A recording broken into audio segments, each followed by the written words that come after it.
By the 5th year, I'd learned how to make my birthday disappear. Not in a dramatic way. I didn't announce it, didn't pretend it didn't matter. I just stopped preparing for disappointment. No checking my phone in the morning. No half jokes with coworkers. No, maybe later this week. Dinners floating around in my head. I worked. I ate something ordinary. I went to bed early. That was the shape of it. People like to call that maturity. You grow up, birthdays matter less, families get busy. I told myself that story often enough that it began to sound responsible. Almost virtuous. If I didn't need anything, no one could fail me. That year, year 5. I remembered my birthday only because a coworker noticed the date on a form and said, "Oh, happy birthday," like it was trivia. I smiled, thanked him, and felt strangely relieved. Someone had acknowledged it. That was enough. The day passed cleanly, no calls from my parents, no texts from my sister. No awkward voicemail left too late to feel sincere. Just a quiet day that behaved exactly as expected. It wasn't until the next night, sometime after midnight, that everything shifted. And not because I went looking for it. I was scrolling mindlessly, the way you do when you don't want to think. My sister's Instagram story slid into view without ceremony. I almost tapped past it. Then I saw the ribbon, a car. New, parked in the driveway I recognized instantly. Oversized bow glossy paint headlights catching the afternoon sun. The caption was cheerful. "Thank you, Mom and Dad," a heart. A sparkle emoji. I didn't feel angry right away. That came later. First I felt exposed. Like I'd been standing outside a room I didn't know existed, suddenly able to see straight through the glass. This wasn't about a gift. It was about visibility. About celebration. About being acknowledged loudly and without apology. I watched the story again, not to punish myself, more like confirming a diagnosis.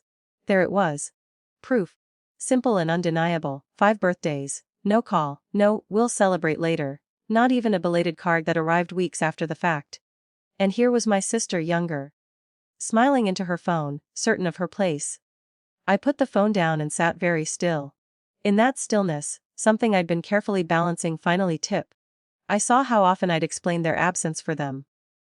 How quickly I'd swallowed small hurts to keep the peace. How being understanding had slowly turned into being invisible. The realization wasn't explosive. It was administrative. The next morning, I didn't call anyone. I didn't post anything passive-aggressive. I didn't even cry. I made coffee, sat at the table, and did something that felt oddly like paperwork. I muted family group chats. Removed birthday reminders. Archived message threads that held nothing but logistics and obligation. I didn't block anyone. I just closed the door quietly and locked it from my side. It felt less like cutting people off and more like closing an account that had been overdrawn for years.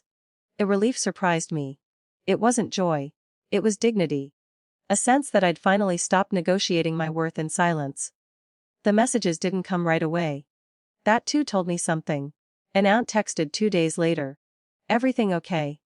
Haven't heard from you." A cousin reacted to old photo like nothing was wrong. My parents didn't call. When my mother finally showed up, it wasn't with certainty or anger. It was confusion, raw, unpracticed. I opened the door and found her on the porch, eyes red, clutching her purse like she might drop something essential if she loosened her grip. She looked smaller than I remembered. Not frail. Just startled. "I didn't know," she said immediately, as if that explained everything. I didn't invite her in. The porch felt important. Neutral ground. A line that didn't need explaining. She cried quietly, apologetically. Not the kind of crying that demands comfort. The kind that expects understanding as its reward. "We didn't realize you felt this way," she said. "You never said anything." I nodded once. "I did. Just not out loud." She talked about business, about assumptions, about how my sister needed support right now, about how I always seemed so independent. Each sentence landed exactly where I'd expected it to. Familiar defenses carefully arranged. None of them addressed the pattern. None of them asked what it had cost me to be so easy. "I'm not upset about a car," I said finally. My voice sounded steadier than I felt. "I'm upset about 5 years of being forgotten and learning to make myself okay with that." She looked at me then, not past me, not at her version of me, but actually at me. The pause stretched.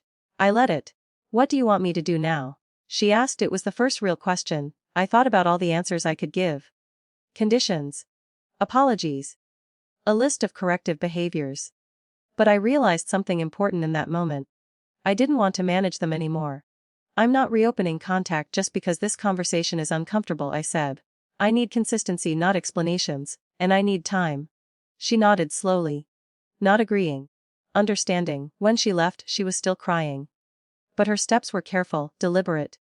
Like someone who finally understood the rules of a room, they'd breaking without noticing. I closed the door gently. Inside, the house was quiet. The phone on the table didn't buzz. For the first time, the silence felt chosen. I don't know what happens next. Maybe they change. Maybe they don't. Maybe my sister never understands why access isn't automatic anymore. What I do know is this: when accountability finally arrived, it came too late to buy forgiveness. But not too late to restore my self-respect, and for now, that's enough.